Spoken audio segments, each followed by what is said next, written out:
আপনাকে আমি একটা কথা বলছি, না স্টুডেন্টের কথা শুনতে হবে, স্টুডেন্টের কথা শুনতে হবে।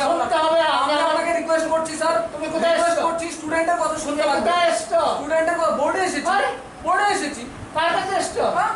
সভাপতি আপনার কাছে এসেছি। আমার কথা আপনারা একের পর এক ডিমান্ড, আপনারা একের পর এক নোটিফিকেশন জারি করবে, সেটা মেনে নিতে পারি। সেটা তোমার কথা না, সেটা মেনে কেন মেনে নেব? আগে তুমি আপনাকে আমরা একটা মেমোরেন্ডাম সাবমিট করেছি, আপনাকে বলবো যে 48 আওয়ার্স টাইম। তারপর আমরা কিন্তু আন্দোলন না, আমি তো তোমার বাড়িতে যেতে তোমাকে জিজ্ঞেস করে যেতে হবে। যারা আজকে ডেপুটেশন দিতে এসছে স্যার, আপনার সাথে কি ধরনের বিহেভিয়ার করছে? এদের সঙ্গে কিছু বলাটাই বৃথা, বুঝলেন? একটা প্রসিডিউর আছে, তোমার বাড়িতে একজন যাবে, গিয়ে তো তোমার পারমিশন বা তোমাকে বলে তারপর কথা বলবে। ওরা প্রথমে রাত্রে আমাকে ফোন করছে, স্যার কালকে আপনার এখানে যাবো, 5 মিনিট কথা হলো, কী ব্যাপার?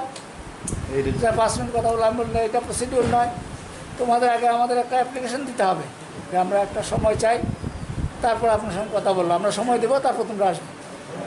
তারপর প্রথমও না, ওর একটা অ্যাসিস্ট্যান্ট ফোন করেছে, এরপর ও করছে। আমি একটু কথা বলছি, তো এটা হবে না, আমি জানি ওরা আজকে আসবে। মেয়ার এটিকেটে যদি না জানে, ওরা কী নেতা হবে? ভবিষ্যতে হয়তো এরাই মন্ত্রী হবে, দেশকে কোথায় নিয়ে যাবে? মধ্যশিক্ষা পর্ষদ ডিক্লেয়ার করেছে continue student compartment, external compartment যারা ছাত্ররা আছে তাদের নাকি পরীক্ষায় বসতে হবে। আমরা প্রথম থেকেই ডিমান্ড করছি যে এই সময়ে আপনারা জানেন যে করোনায় আক্রান্ত হচ্ছে, চারিদিকে মৃত্যু মিছিল হচ্ছে, স্বাস্থ্য ব্যবস্থার বেহাল অবস্থা, প্রত্যেকটা জেলায় জেলায় প্রত্যেকটা ডিস্ট্রিক্টে স্বাস্থ্য ব্যবস্থা একদম ভেঙে চোরমার হয়ে গেছে। একদিকে কোভিড দিয়ে আক্রান্ত হয়ে ছাত্ররা আক্রান্ত হচ্ছে এবং ভ্যাকসিনের অভাব রাজ্যে। এই জায়গার মধ্যে আমরা বারবার বলেছি যে এখন সময়ে কোনোভাবেই পরীক্ষা নেওয়া যাবে না, পরীক্ষা বাতিল করতে হবে, সেটা আমাদের ডিমান্ড ছিল।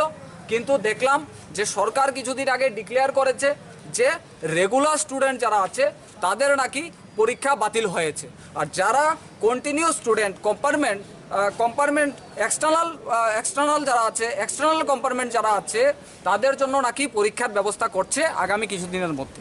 তো এই সিচুয়েশনে আমাদের দাবি হলো, আমরা চাই যে পরীক্ষা হোক।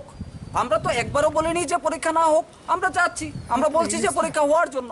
কিন্তু এই সিচুয়েশনে এইভাবে কোভিডে আক্রান্ত হচ্ছে, স্বাস্থ্য ব্যবস্থা ব্যাংকে চোরমার হয়ে গেছে, এই জায়গার মধ্যে কি করে আপনারা বলুন, মিডিয়া বন্ধুরা আছেন, প্রিন্ট মিডিয়া আছেন, ইলেকট্রনিক মিডিয়ারা আছেন, আপনারা বলুন ছাত্ররা কিভাবে পরীক্ষা দেবে? তাই আমরা আজকে মেমোরেন্ডাম সাবমিট করব। আমাদের পর্ষদ সভাপতি এবং প্রেসিডেন্ট এবং সেক্রেটারির সাথে আমাদের গতকালকে কথা হয়েছে, ওনাদের সাথে আমরা মিলিত হব এবং মেমোরেন্ডামে বলবো যে অতি সত্বর 24 ঘন্টা থেকে 48 ঘন্টার মধ্যে নোটিফিকেশন যদি জারি না হয়, ছাত্রদের জন্য আন্দোলন হবে ত্রিপুরায়। আমি বলে দিচ্ছি, একটা ছাত্রের উপর আক্রমণ করতে পারবে না। এর আগেও আমার উপর, আমাদের ছাত্র নেতাদের উপর আক্রান্ত হয়েছে, আমরা হসপিটালে ভর্তি ছিলাম এবং সারা রাজ্যে কিন্তু আমরা আন্দোলন আপনাদের মাধ্যমে বলছি।